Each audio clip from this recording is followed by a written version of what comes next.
السلام عليكم ورحمة الله وبركاته. أنا المسمية بريميس حجري، أدرس بالمدرسة الابتدائية حي الخضر بالصف السادس. اسمحوا لي أن أقدم لكم أنشودة اقرأ.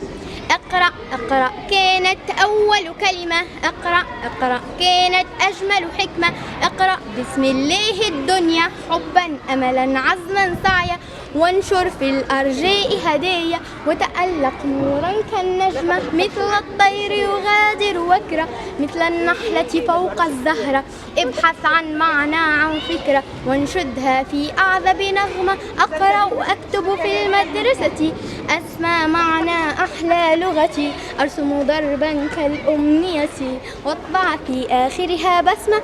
طبعا ستسألونني لماذا اخترت هذه الأنشودة بالذات؟ سأجيبكم. اخترتها بالذات، نحن أمة اقرأ. اقرأ أول كلمة نزلت في القرآن الكريم.